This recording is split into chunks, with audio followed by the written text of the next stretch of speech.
Hello class 12 students, आज हम आपके लिए लेकर आए हैं मैथ्स का chapter number 10 that is vector algebra.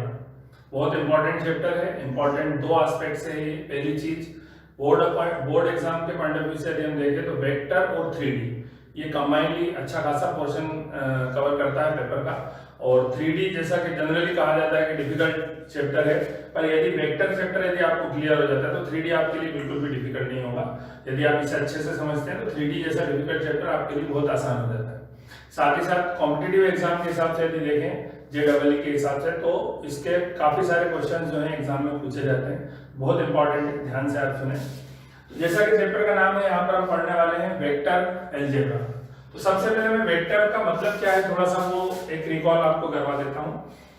Lower class में स्टूडेंट्स आप लोगों ने साइंस में पढ़ा होगा फिजिकल क्वांटिटीज।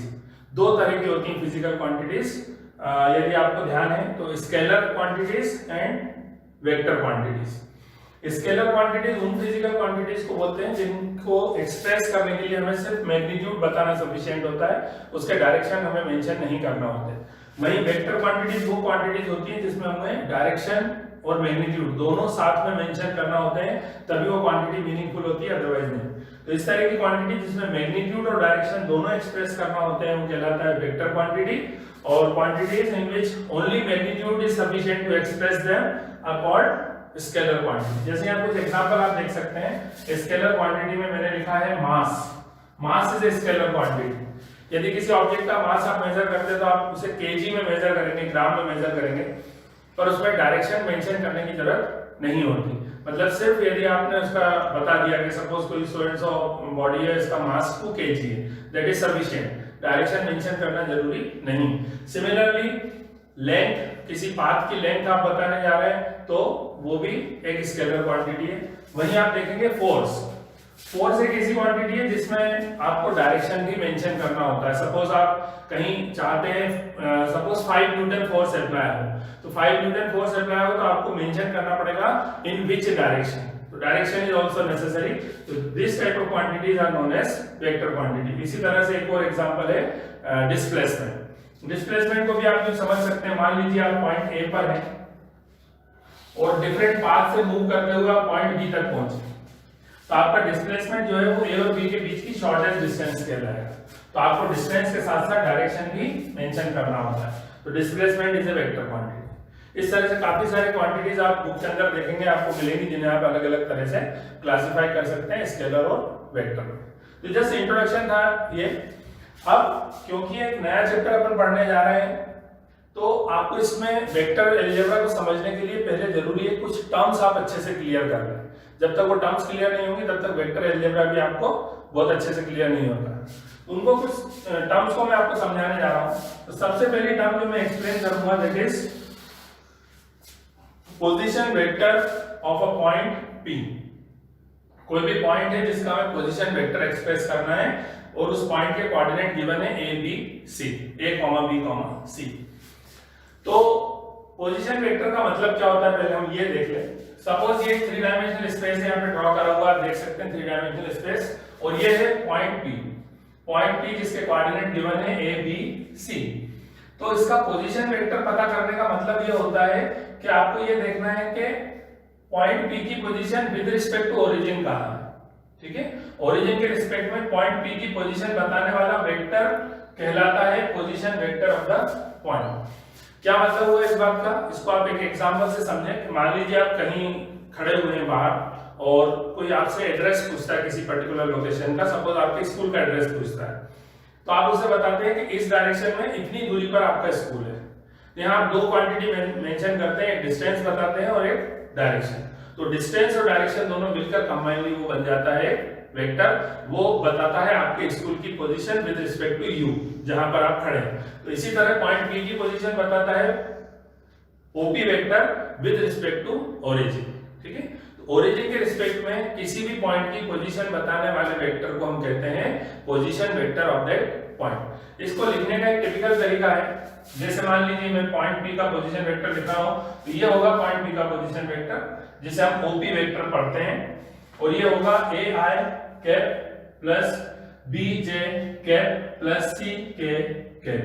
यहाँ पर ये जो कैप मैं बोल रहा हूँ वो एक इस तरह का साइन होता है, स्मॉल आई के ऊपर, जे के ऊपर और के के ऊपर आपको बनाना होता है, और ये साइन रिप्रेजेंट करता है कि ये भी यूनिट वेक्टर है। तो A I cap plus B J cap plus C K cap, ये बन जाता है उस पॉइंट का पोजीशन वेक्टर। यदि इसको किसी पर्टिकुलर एग्जांपल से लेकर जाए, सपोज ये पॉइंट एबीसी ना होकर 1, -5, 4 होता, तो इसका पोजीशन वेक्टर आप क्या लिखते हैं? 1 आई कैप, 1 आई कैप मतलब खाली आई कैप लिख सकते हैं, -5 जे कैप प्लस 4 के कैप। ठीक है, तो ये इस पॉइंट का पोजीशन वेक्टर बन जाता है। ठीक है, ये बनता है position vector of any point whose coordinates are given। इन तीनों में से कोई कोऑर्डिनेट यदि मिसिंग है, सपोज z कोऑर्डिनेट नहीं है, तो खाली a i के प्लस b j के ही रहेगा। यदि b मिसिंग होता है, a i के प्लस c के ही रहेगा। तो ये हो गया position vector of a point. इसे आप अच्छे से नोट करें वीडियो पॉज करके। अब किसी वेक्टर से रिलेटेड कुछ और क्वांटिटी और टर्म्स होती हैं, वो आप ध्यान से देखें। यहाँ मैंने दो चीजें लिखी हुई हैं, scalar component and vector component of a vector. Scalar component का मतलब क्या होता है? ए बी सी, ये जो साथ में नंबर्स हैं, ये नंबर्स बनते हैं स्केलर कंपोनेंट। जैसे कि मान लीजिए एक पर्टिकुलर एग्जांपल में मैंने वेक्टर लिखा i - 5j + 4k, तो इसके स्केलर कंपोनेंट होंगे 1, -5 और 4, ये होंगे scalar component. And vector component along with i, j and k, जैसे कि ai cap, bj cap, ck cap, ये हो गए इसके वेक्टर कंपोनेंट्स। यहाँ पर i कैप, j कैप और k कैप क्या कहलाता है? i cap is unit vector along x axis, j cap is unit vector along y axis and unit vector along z axis. तो इस तरह से कुछ बेसिक इंफॉर्मेशन है वेक्टर के बारे में जो आपको अच्छे से सीखना है।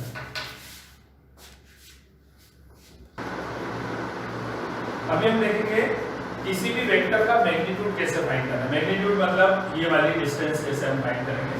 तो मैग्नीट्यूड फाइंड करने का लिए जो तरीका है वो मैग्नीट्यूड ऑफ वेक्टर आप देख सकते हैं। मान लीजिए आपके पास वेक्टर है ओपी वेक्टर, तो इसके मैग्नीट्यूड को हम मॉड्यूलस साइन में लिखते हैं, मॉड्यूलस ओपी वेक्टर, या इसको हम सिंपली r से रिप्रेजेंट करते हैं और इसकी वैल्यू फाइंड करते हैं √a² + b² + c²। ये जो क्वांटिटी होती है आपको दे देती है magnitude of a vector. Suppose कोई पर्टिकुलर एग्जांपल में ले लो, आपके पास सपोज a वेक्टर है 2i + 3j + 4k, ये कैप लगाते चलिए सब में। तो magnitude of a vector will be √a² that is 2² + 3² + 4²। ठीक है, जो सॉल्व करने पर आपको फाइनली देगा 4, 9, 13, 16, 29, √29 इसका बन जाता है मैग्नीट्यूड। तो इस तरह से आप मैग्नीट्यूड फाइंड कर सकते हैं यूजिंग दिस फॉर्मूला। अब दो इंपॉर्टेंट काम हम वेक्टर के बारे में पढ़ेंगे, direction ratio and direction cosine. Direction ratio simply वो जो नंबर साथ में रहते हैं i, j, k के, वही कहलाते हैं डायरेक्शन रेशियो। जैसे यहाँ पर a, b और c डायरेक्शन रेशियो है, इन्हें इस तरह के साइन में लिखा जाता है, टिपिकल तरीका है लिखने का, तो आप भी ऐसे लिखें। ये बना डायरेक्शन रेशियो। डायरेक्शन कोसाइन क्या होता है वो थोड़ा सा आप समझ लें पहले। तो डायरेक्शन कोसाइन इस तरह से देखे जाते हैं कि मान लीजिए कोई वेक्टर है, पोजीशन वेक्टर आपको दिया हुआ है, ये जो पोजीशन वेक्टर है ओपी वेक्टर, ये x एक्सिस के साथ कुछ ना कुछ एंगल बनाता होगा, सपोज वो एंगल है अल्फा। ऐसे ही मान लीजिए y के साथ और z के साथ भी वो कुछ ना कुछ एंगल बनाता है, y के साथ बीटा एंगल बनाता है, z के साथ गामा एंगल बनाता है। तो ये जो तीनों एंगल है alpha, beta and gamma, in alpha, beta, gamma का कॉस रेशियो जो आप लेते हैं वो कहलाते हैं डायरेक्शन कोसाइन। ठीक है, फिर से आप सुन लें, डायरेक्शन कोसाइन का मतलब क्या हुआ? Direction cosine is the cos ratio of angle made by the vector with x axis, y axis and z axis। तो cos alpha, cos beta, cos gamma, इन्हें हम a/r, b/r, c/r से भी find कर सकते हैं और इसको हम रिप्रेजेंट करते हैं l, m, n से। तो किसी भी वेक्टर के डायरेक्शन कोसाइन आपको फाइंड करना है, that is element that will be a/r, b/r and c/r। यहाँ पर r वही है मैग्नीट्यूड ऑफ द वेक्टर, उस वेक्टर का मैग्नीट्यूड लिख सकते हैं। तो इस तरह से आपको डायरेक्शन कोसाइन मिल जाते हैं। और डायरेक्शन कोसाइन एक प्रॉपर्टी फॉलो करता है, that is l² + m² + n² = 1। हमेशा ये प्रॉपर्टी फॉलो करेगा। जैसे एग्जांपल के लिए ये जो वेक्टर मैंने अभी यहाँ पे लिखा था, मान लो मुझे इसके डायरेक्शन रेशियो और डायरेक्शन कोसाइन लिखना है, तो ऑब्वियसली इसके डायरेक्शन रेशियो है 2, 3 एंड 4। और इसके डायरेक्शन कोसाइन यदि मुझे लिखना है एल एम एन, तो एल की वैल्यू होगी 2/√29, एम की वैल्यू होगी 3/√29 और एन की वैल्यू होगी 4/√29। That is a/r, b/r and c/r। ये वैल्यू बनेगी cos अल्फा की, ये वैल्यू बनेगी cos बीटा की और ये वैल्यू बनेगी cos गामा। इस तरह से आप डायरेक्शन रेशियो और डायरेक्शन कोसाइन दोनों फाइंड कर सकते हैं किसी भी वेक्टर के लिए, ठीक है। अब हम देखते हैं टाइप्स ऑफ वेक्टर्स। कुछ कैटेगरी होती है वेक्टर्स की, उन्हें आप समझ लीजिए। जैसे पहला वेक्टर दिया है टाइप में जीरो वेक्टर। जीरो वेक्टर का मतलब होता है एक वेक्टर जिसका मैग्नीट्यूड जीरो हो। मैग्नीट्यूड जीरो का मतलब होता है initial and final point of the vector is same, उसका मैग्नीट्यूड हमेशा जीरो आएगा। Then unit vector. Unit vector मतलब जिसका मैग्नीट्यूड 1 हो, मतलब इनिशियल और फाइनल पॉइंट के बीच की दूरी 1 यूनिट हो। कोइनिशियल वेक्टर का मतलब होता है two vectors starting from the same point, ठीक। And coterminal means two vectors ending at the same point, उनका टर्मिनल पॉइंट सेम है। फिर आता है इक्वल वेक्टर, ये थोड़ा ध्यान से समझें। इक्वल वेक्टर का मतलब होता है वेक्टर इक्वल होता है इस सेंस में कि उसका डायरेक्शन और मैग्नीट्यूड दोनों सेम होना चाहिए। मान लीजिए मेरे पास दो वेक्टर हैं, उनकी लेंथ भी सेम है और उनका डायरेक्शन भी यदि सेम है, तो वेक्टर कहलाएंगे equal vectors. Then comes negative of a vector. Negative of a vector का मतलब ये होता है कि दो वेक्टर जिनका मैग्नीट्यूड एग्जैक्टली सेम है बट डायरेक्शन जस्ट अपोजिट, एक दूसरे के अपोजिट होना चाहिए। जैसे ड्यू नॉर्थ है तो ड्यू साउथ होना चाहिए। ये दोनों वेक्टर एक दूसरे के क्या हो जाएंगे? नेगेटिव, क्योंकि इनका मैग्नीट्यूड सेम है बट डायरेक्शन अपोजिट है। Then comes collinear vector. ये टर्म थोड़ा सा इंपॉर्टेंट है, इसका नाम के अकॉर्डिंग ये थोड़ा सा डिफरेंट मीनिंग रखता है, थोड़ा समझ लें आप। यहाँ लिखा हुआ है कोलिनियर वेक्टर। ये टर्म कोलिनियर आपने जनरली पॉइंट्स के लिए पढ़ी है अभी तक।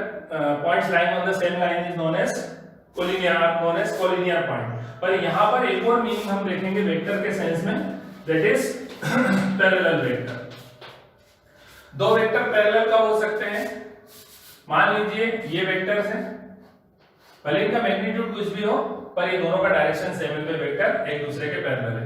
ऐसे ही मान लीजिए एक वेक्टर ये है और एक वेक्टर अपोजिट डायरेक्शन में, तो भी वेक्टर पैरेलल होंगे। इन दोनों ही कंडीशन में ये कहलाते हैं कोलिनियर वेक्टर। कोलिनियर वेक्टर मतलब पैरेलल वेक्टर। पैरेलल की दो कंडीशंस हैं, सेम डायरेक्शन और अपोजिट डायरेक्शन। तो इसके अकॉर्डिंग आप समझ सकते हैं what is the meaning of collinear vector.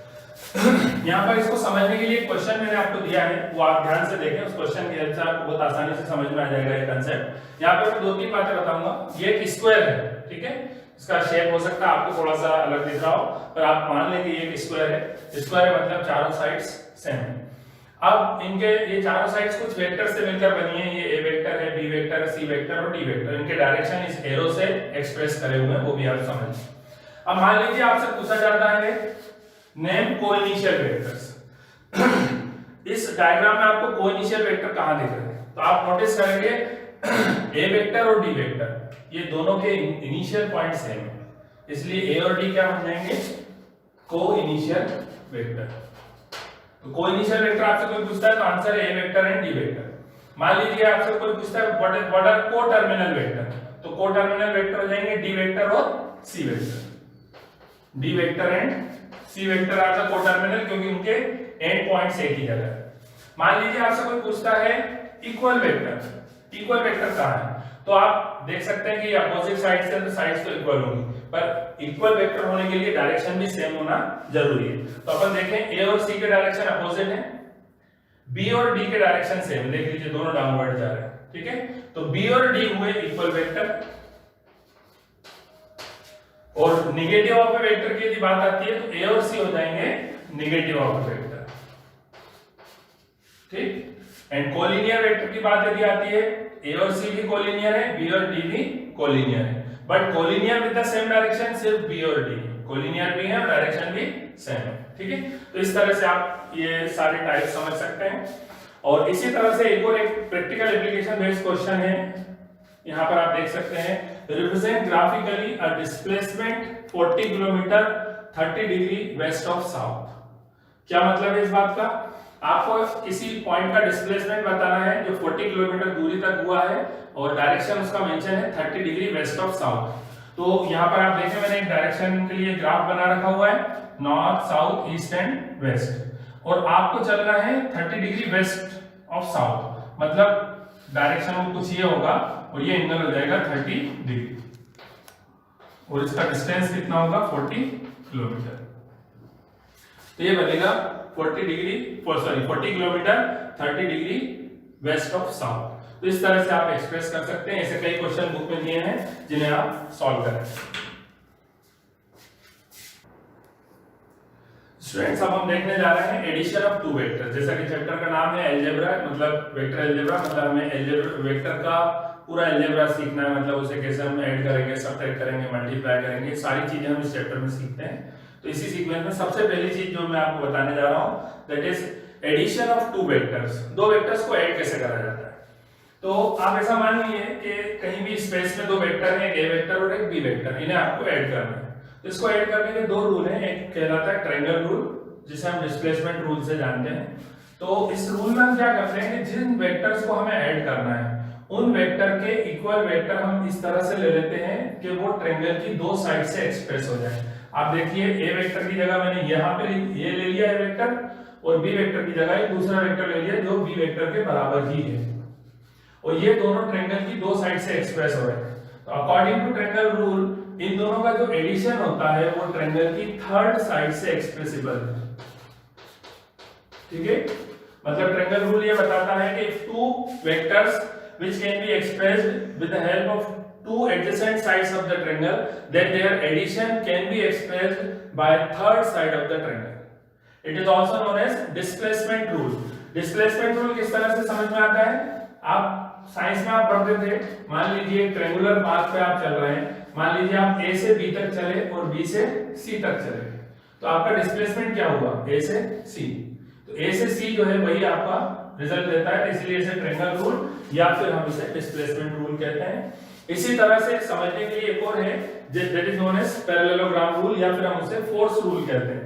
Parallelogram rule में जैसे वहां मैंने दो वेक्टर्स को ट्रायंगल की साइड से एसोसिएट करा था, ऐसे ही यहां पर मैं दो वेक्टर्स को पैरेललोग्राम की एडजेसेंट साइड से एक्सप्रेस कर रहा हूं। तो जब उन दोनों वेक्टर को मैंने पैरेललोग्राम की साइड से एडजेसेंट साइड से एक्सप्रेस करा है, तो इन दोनों का जो एडिशन होगा वो पैरेललोग्राम के डायगोनल के डायरेक्शन में होगा।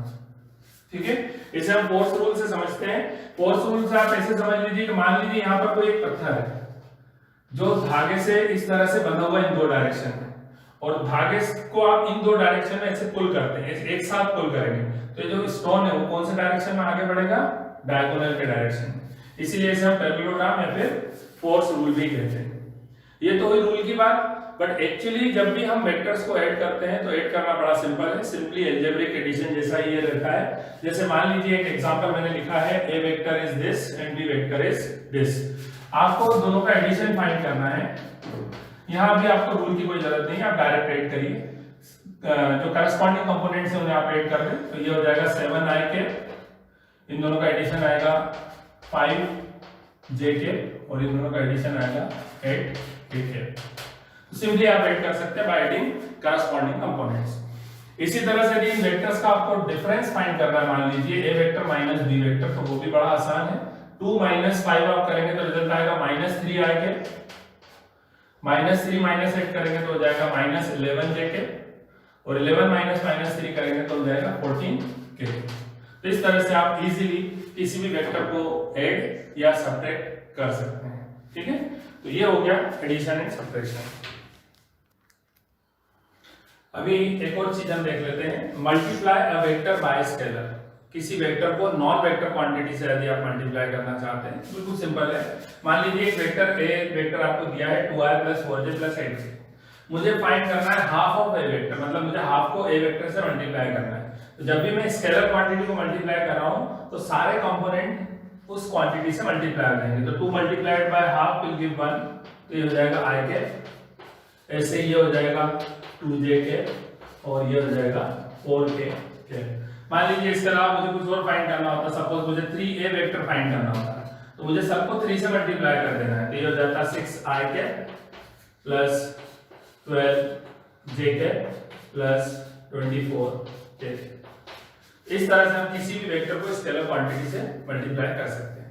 इस पर बेस्ड एक इंपॉर्टेंट क्वेश्चन पूछा जाता है, जैसे यहाँ पे आपके सामने लिखा है find a unit vector along this vector. एक वेक्टर पता करना है अलोंग दिस, अलोंग मतलब in the same direction, direction same होना चाहिए और उसका मैग्नीट्यूड होना चाहिए 1।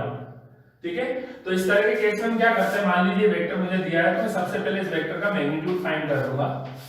तो इस वेक्टर का मैग्नीट्यूड हम उसी फॉर्मूले से फाइंड करेंगे जो अभी आपको थोड़ी देर पहले मैंने बताया था, जो कि सॉल्व होकर आएगा √29। ठीक है, तो √29 इसका मैग्नीट्यूड हो गया, मतलब इस वेक्टर का मैग्नीट्यूड √29 है। अब यदि इस पूरे वेक्टर को मैं √29 से डिवाइड कर दूं तो जो रिजल्ट मिलेगा उसका मैग्नीट्यूड 1 हो जाएगा। ठीक है, तो यूनिट वेक्टर जो बनेगा, जो यूनिट वेक्टर बनेगा वो हो जाएगा 2/√29 i cap minus 3/√29 j cap plus 4/√29 k। तो इस तरह से आप यूनिट वेक्टर पता कर सकते हैं। इसी में एक चेंज होता है, कभी कभी ऐसा क्वेश्चन पूछा जाता है find a vector along this whose magnitude is 5 unit. Suppose 5 unit magnitude का चाहिए था, ये तो 1 यूनिट का बना, 5 यूनिट का चाहिए तो आप क्या करें, इसको 5 से मल्टीप्लाई कर दें।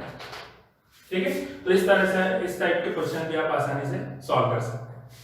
अब इसके बाद एक इंपॉर्टेंट चीज और मैं आपको बताने जा रहा हूं कि इसके भी फॉर्मूला आप नोट करें, वेक्टर ज्वाइनिंग 2 पॉइंट्स। अभी हमने पढ़ा था किसी भी पॉइंट का पोजीशन वेक्टर, और अब मैं आपको बताने जा रहा हूं वेक्टर ज्वाइनिंग 2 पॉइंट्स। कहीं भी स्पेस में 2 पॉइंट्स दिए हैं और आपको उनको ज्वाइन करने वाली लाइन का वेक्टर पता करना है। तो मान लीजिए पॉइंट P और Q हैं जिनके कोऑर्डिनेट x1 y1 z1 और x2 y2 z2, और आप PQ वेक्टर पता कर रहे हैं। सपोज PQ वेक्टर फाइंड कर रहे हैं, मतलब डायरेक्शन P से Q की तरफ है, तो आप Q वाले पॉइंट को P में से माइनस करेंगे, मतलब यहाँ आएगा x2 minus x1 i cap plus y2 minus y1 j cap plus Z2 minus Z1 ठीक है, एक इंपॉर्टेंट फॉर्मूला है, आप इसे नोट करें। और यदि PQ वेक्टर की जगह QP वेक्टर होता तो पॉइंट P में से पॉइंट Q माइनस करना था। ठीक है ना, ये बात स्पेशली आप ध्यान रखें, तो ये चीज आप नोट करिए। एक और फॉर्मूला है important, that is section formula. Section formula कब यूज करा जाता है वो मैं आपको बता देता हूं। आप ऐसा इमेजिन करिए कि एक ही पॉइंट से 2 वेक्टर बने हुए हैं, ए वेक्टर एंड बी वेक्टर, और इनके एंड पॉइंट्स को ज्वाइन करने वाला ये लाइन सेगमेंट है, और यहीं से एक वेक्टर जाता है आर वेक्टर जो इस लाइन सेगमेंट को m/n के रेशियो में डिवाइड करता है, m/n के रेशियो में डिवाइड करता है। तो आर वेक्टर हम कैसे फाइंड करेंगे, आर वेक्टर फाइंड करने के लिए हमारे पास फॉर्मूला है mb vector plus na vector upon m plus n in case of internal division, and in case of external division it is mb vector minus na vector upon m minus n। ये ध्यान रखिए, internal division और external division में formula different है। एक और चीज का ध्यान रखना है, यदि आप रेशियो m/n लेते हैं तो जिधर m होगा वो a वेक्टर होगा, जिधर n होगा वो b वेक्टर, इस तरह से क्रॉस मल्टीप्लाई वो होना चाहिए, ये बात आप स्पेशली ध्यान रखें। ठीक है, तो ये सेकंड एक्सरसाइज तक के सारे फार्मूले हो जाते हैं। अब मैं कुछ क्वेश्चंस आपको बताने जा रहा हूं, ध्यान से देखें। जैसे कि बड़ा इंपॉर्टेंट क्वेश्चन है, find a unit vector along PQ vector where P and Q points are given। आपको एक वेक्टर पता करना है PQ वेक्टर के अलोंग जिसका मेजरमेंट 1 यूनिट हो और P और Q के कोऑर्डिनेट आपको गिवन है। तो सबसे पहला काम हम करेंगे PQ वेक्टर फॉर्म करेंगे। PQ वेक्टर फॉर्म करने के लिए हम फार्मूला यूज करेंगे वेक्टर ज्वाइनिंग 2 पॉइंट्स, जिसमें हम x2 x1 करते हैं, तो 4 - 1 दैट इज 3i कैप, इसी तरह से ये हो जाएगा 3j कैप और 3k कैप। फिर हम क्या करेंगे, इसका मैग्नीट्यूड फाइंड करेंगे यूनिट वेक्टर बनाने के लिए। तो मैग्नीट्यूड का फार्मूला है √a² + b² + c²। जब आप ये करेंगे तो आपको मैग्नीट्यूड मिलता है 3√3 यूनिट। अब आपको यूनिट वेक्टर फाइंड करना है अलोंग PQ वेक्टर, तो आप PQ वेक्टर को 3√3 से डिवाइड करिए, तो वो डिवाइड करने पर आपको मिलेगा 3/3√3 i के प्लस ऐसे ही सब हो जाएंगे।